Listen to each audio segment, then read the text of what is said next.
Leave your house keys. You're not welcome here. That's what my sister said as she rose from her seat at our family Christmas party, her voice slicing through the clinking glasses and warm holiday chatter. She lifted her wine glass like she was offering a toast, but her words cut like a knife. In front of everyone, cousins, aunts, uncles, she announced that I didn't deserve the house I'd built with my own money. My mom smirked, her eyes flickering with something cold. My dad stared down at his plate, silent. No one said a word. The whole room seemed to hold its breath. I didn't scream. I didn't plead. I simply reached into my pocket, pulled out my keys, and placed them on my plate, right between the roasted turkey and cranberry sauce. Then I looked at them, at my sister, at my parents, and said, "It's okay.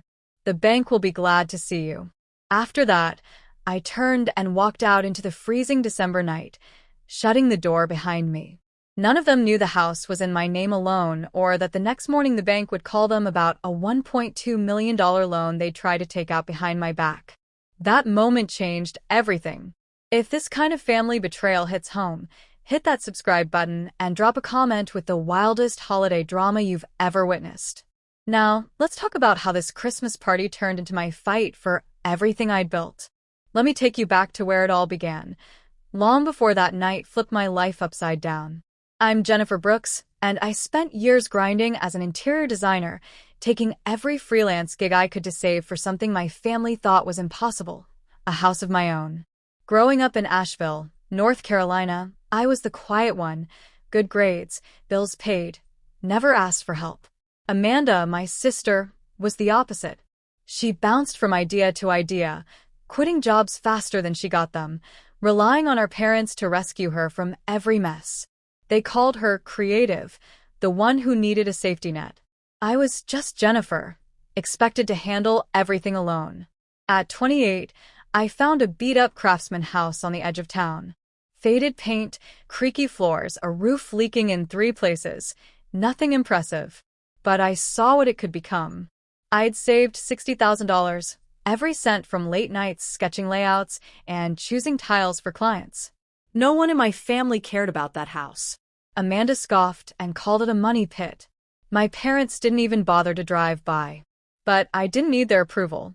I signed the mortgage, $200,000, 30 years, and it was just my name on the line. That first night, standing in the empty living room with only a flashlight, I felt something rare, pride. Fixing that house became everything. I learned to use a sander, replaced every window myself, and spent weekends coated in drywall dust. I rebuilt the sagging porch into a wraparound deck, painted the walls warm ivory, and even built the kitchen island with my own hands. It took 3 years, and every spare dollar. I'd come home from client meetings, throw on overalls, and work until midnight. Amanda visited once, glanced at the half-finished floors, and muttered, "Why bother? It's just you." My parents never showed up. They were too busy bailing Amanda out with rent, car payments, whatever she needed.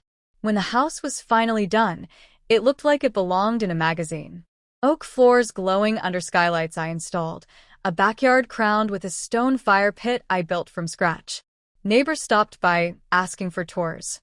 Suddenly, Amanda noticed. She'd call me, her voice dripping with fake sweetness, saying things like, "That place is so big for one person," or, "Imagine how happy my son would be with a yard like that." My nephew, her sweet 6-year-old with a gap-toothed grin, would run around my yard while she hinted they needed a stable home. My parents joined in. My mom would say, "You've done so well, Jennifer. You should share your blessings." My dad, quieter but sharper, asked once, "That house is a lot for one person to handle, isn't it?" I brushed it off at first, wanting to believe they were just being family, maybe even proud. But their words lingered like warnings you don't understand until it's too late. I'd poured everything into that house, my savings, my time, my heart. It wasn't just a building. It was proof that I could create something lasting, something that was mine. But every time Amanda or my parents brought it up, a knot tightened in my stomach, like they were eyeing something I'd fought for alone. Looking back, the signs were there. Their questions weren't harmless. They were calculated. They were preparing for the moment at that Christmas party when everything I'd built would be nearly taken from me. After those first comments, I threw myself into my routine, trying to ignore the growing unease. But the more Amanda showed up, always with my nephew, always wandering through my house like she was imagining her life in it, the more that unease twisted into something sharper. She'd walk through my living room, eyes lingering on the skylights, her fingers drifting along the oak banister I'd refinished by hand. And every time she visited, I felt the walls of my sanctuary closing in. "This place is too much for one person," she'd say, her voice casual but sharp, as if planting a seed. Once, she brought up her son's school, how he needed a better environment, a bigger yard. "He'd love it here," she said, watching me closely. I smiled, poured her coffee, but my stomach twisted. She wasn't just visiting, she was inspecting my home. My nephew raced around the deck, laughing, and I felt a pang of guilt for suspecting her. He was just a kid, caught in her plans. Then my mom started calling. She'd never been one for small talk, but suddenly, she was full of questions. "Do you have all the paperwork for that house sorted?" she asked one afternoon, her tone overly sweet, like she was fishing. "You know, it's a big responsibility owning property." I mumbled that everything was filed, but her words lingered. Why did she care now? She hadn't asked when I was tearing out rotten floorboards or maxing out my credit card for plumbing. My dad was subtler, but just as strange. During a rare dinner at their place, he leaned back and said, "Ever think about putting the house in a family trust? Would be easier to manage." I just nodded, fork hovering over my plate. The questions kept coming, each bolder than the last. One evening, Amanda called, asking if I'd considered adding a co-owner to the deed. For tax purposes, she said, like she'd read it in some manual. I laughed it off, told her I had it under control, but my hands shook when I hung up. Another time, my mom dropped by unannounced, the first visit in years, and asked to see my mortgage papers. "Just to make sure you're protected," she said, eyes darting to my file cabinet. I lied, saying they were with my accountant. She didn't push, but her tight smile told me she knew I was dodging her. By summer, their hints weren't hints anymore.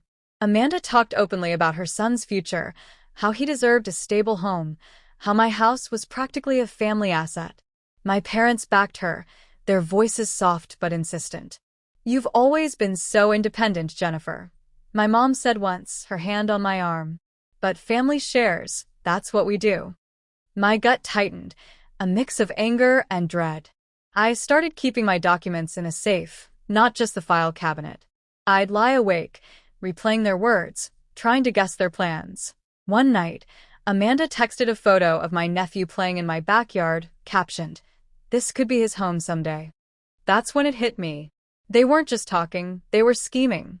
Something bigger was coming, something that could unravel everything I'd built. I didn't know it yet, but I knew I couldn't ignore it anymore.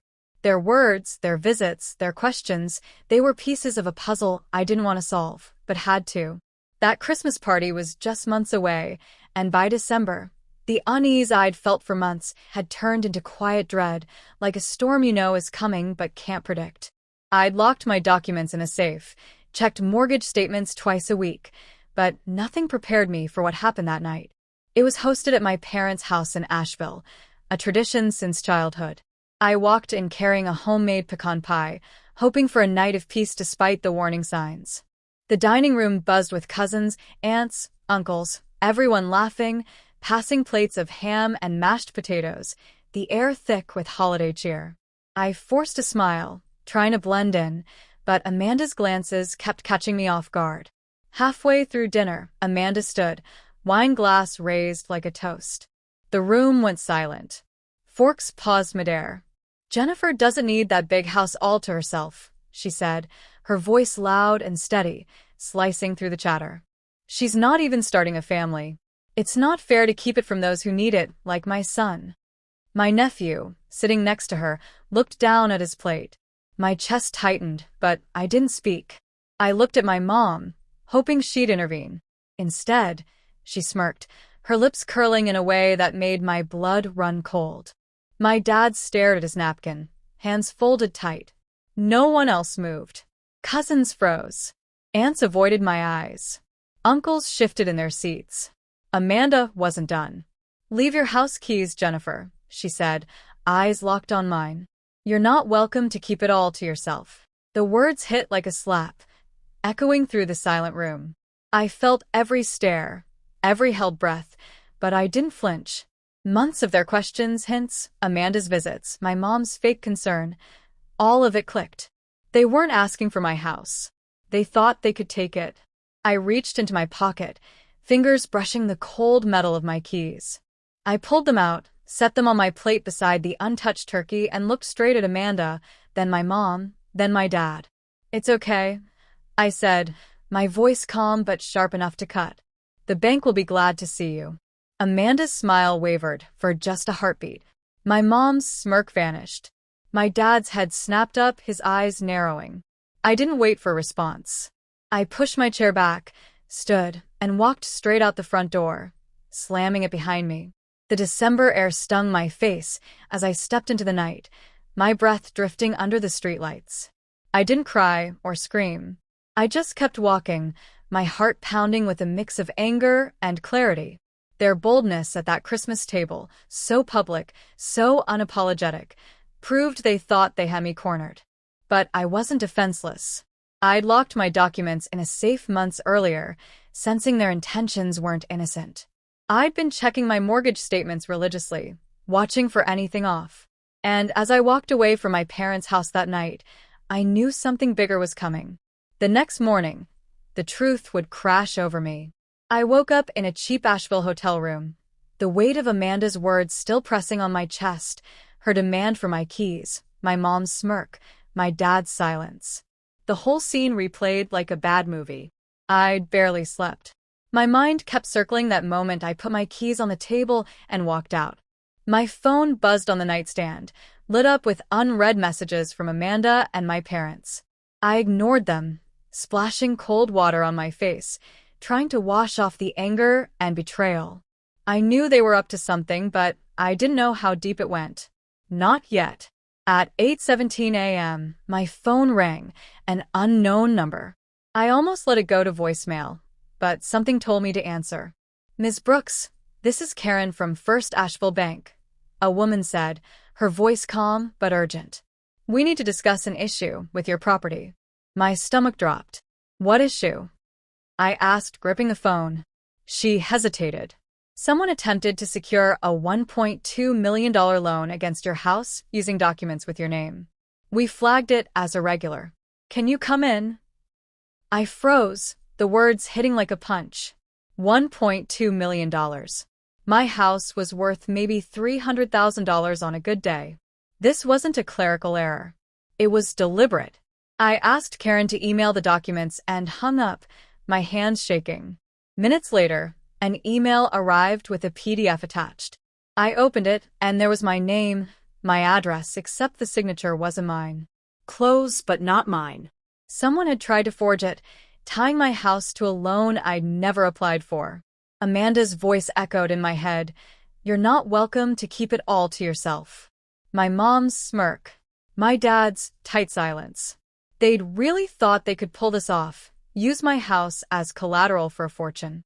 My comment about the bank last night hadn't been just a jab. It was truer than I realized. I didn't waste time. I Googled property lawyer Asheville, and one name popped up with 5-star reviews, Sarah Newman. I called her office, my voice steady despite the rage boiling beneath it. "I need help," I told the receptionist. "Someone's trying to take my house." They squeezed me in that afternoon. Sarah's office was small but sharp, polished wood desk, shelves packed with legal books. She looked about 40, with a no-nonsense stare that made me feel like I'd finally found someone who wouldn't dismiss me. I handed her the email from the bank, the forged documents, and told her everything. Amanda's sudden interest in my house. My parents' strange questions. The Christmas party ambush. Sarah leaned back, scanning the pages. "This is serious misrepresentation," she said. "They tried to leverage your property, without your consent. We can stop this, but we need to act fast." She laid out the next steps, requesting a fraud investigation, pulling my property records, filing a formal complaint. "Who do you think did this?" she asked. "Amanda," I said immediately. "And probably my parents." Saying it out loud felt like pressing on a bruise I'd ignored too long. Sarah nodded, no judgment in her eyes. "Family cases are tough," she said. "But we'll get to the bottom of it. First, we secure your title." A flicker of relief warmed my chest. It was the first time in days I didn't feel completely alone. Back at the hotel, I went through the documents again. The signature was sloppy, but the intent was unmistakable. Amanda and my parents had planned this for months, maybe longer. Their questions about my mortgage, the hints about sharing, the constant visits, they hadn't been subtle. They'd used my nephew as a prop, hoping guilt would make me fold. But they'd underestimated me. I'd fought for that house. Every nail, every payment, every late night covered in dust. I wasn't letting them take it. I called Karen at the bank, confirming I'd never authorized the loan. She promised to freeze the application and launch an internal review. "We'll need your affidavit," she said. I agreed, already thinking ahead. Sarah had warned me this was only the beginning. Proving the fraud meant digging through records, maybe even facing Amanda and my parents in court. The thought made my stomach twist, but it lit a fire too. They'd crossed a line, and I wasn't backing down. That night, lying in the hotel bed, something shifted. The betrayal still burned, but now I had a plan. And I had Sarah. Whatever came next, I was ready. The weeks after the bank's call blurred into a haze of paperwork and late-night calls with Sarah. I'd never been to court before, but now I was knee-deep in affidavits, property records, and emails from the bank. Sarah was relentless, digging into every detail of the $1.2 million loan someone had tried to pin on my house. I stayed in that Asheville hotel, avoiding my parents' calls and Amanda's texts. I wasn't ready to face them, not until I had answers. "This won't be easy," Sarah warned, flipping through the forged documents. "Family disputes get messy. But we have a strong case." The bank had already flagged the misrepresentation. Sarah's team pulled my original mortgage records, proving I'd never authorized a second loan. The bank sent more evidence, emails, application forms, even a digital trail showing someone had used my name and address. The signature was almost convincing, but it wasn't mine. Sarah pointed out the inconsistencies, shaky handwriting, dates that didn't match my financial history. "This was sloppy," she said, voice steady but fierce. "Whoever did this underestimated you." I clenched my jaw. I knew who it was, Amanda, with my parents backing her. The thought of them scheming to take my house made my chest ache, but I pushed it down. Anger was better than heartbreak right now. We filed a formal complaint against the loan application, naming Amanda and my parents as potential culprits. Sarah explained we'd need to prove their involvement in court, which meant a hearing. The bank cooperated, sending Karen to testify that the loan had been flagged the moment it hit their system. "Your comment about the bank at the Christmas party," Sarah said with a half smile. "It was like you knew." I hadn't, not really, but I'd sensed their plan was bigger than Amanda's words at that dinner table. The hearing was set for late January, barely a month after the party. I barely slept, replaying Amanda's demand, my mom's smirk, my dad's silence. Sarah prepped me for weeks. "Stay calm. Stick to the facts. They'll try to twist this," she warned. "Make it about family, not the law." I wasn't worried about their words. I was worried about seeing them, about looking into their eyes and knowing they'd betrayed me. The courtroom was smaller than I imagined, all dark wood and fluorescent lights. I sat next to Sarah, hands folded tightly in my lap. Amanda walked in first, head high like she hadn't done anything wrong. My mom followed, face blank, no smirk this time. My dad came last, avoiding my gaze. My nephew wasn't there. Thank God. The judge, a woman with sharp eyes, called the case. Sarah presented our evidence, the forged documents, my mortgage records, the bank's testimony. Karen explained how the loan application raised red flags, wrong signatures, mismatched financial data. Amanda's lawyer argued it was a misunderstanding, claiming she'd only explored options for a family investment. I almost laughed. A $1.2 million loan wasn't exploration, it was calculated. Sarah didn't let it slide. She pressed Karen, who confirmed the application listed Amanda as the primary beneficiary, with my parents as co-signers. My heart sank, even though I'd known it was coming. They tried to use my house as collateral, betting I'd fold under pressure. When it was my turn, I stood, voice steady. I bought that house with my own money. I fixed it with my own hands. They never helped, never cared, until they saw a chance to profit. Amanda shifted in her seat, face tight. My mom stared at the floor. My dad's hands twitched, but he said nothing. The judge watched me, pen paused. Sarah followed up, showing emails between Amanda and a loan officer sent weeks before the Christmas party. They had planned it all along, using my nephew as an excuse, my trust as a weakness. The hearing stretched on, Sarah dismantling their defense piece by piece. Amanda's lawyer tried to paint me as selfish, hoarding a house too big for one person. Sarah countered with my financial records, proving every payment came from my account. By the end, the courtroom was silent, tension thick. I looked at Amanda, waiting for her to meet my eyes. She didn't. My parents didn't either. They had gambled on taking what was mine, and they were losing. The judge said she'd review the evidence and rule soon. As we left, Sarah squeezed my arm. "You did good," she said. I nodded, but inside I felt hollow. This wasn't just about the house anymore. It was about family, or what was left of it. 3 weeks later, Sarah called. "We got the ruling," she said, voice calm but firm. The judge voided the loan application. "The house is yours, Jennifer. No liens, no claims." My knees buckled, and I sank onto the hotel bed, relief washing over me like a wave. The bank's investigation had backed us up. Karen's testimony about the forged documents was airtight. For the first time in months, I felt safe in my home again. The judge ruled the $1.2 million loan attempt was a clear case of misrepresentation, with Amanda and my parents named as the responsible parties. Sarah added, "They're facing penalties, maybe even a fraud investigation. You're clear." I should have felt like celebrating, but the victory was bittersweet. My house was safe, but my family wasn't. I drove back to my Craftsman that afternoon. The oak floors and skylights welcomed me like old friends. I walked through every room, touching the banister I'd refinished, the kitchen island I'd built.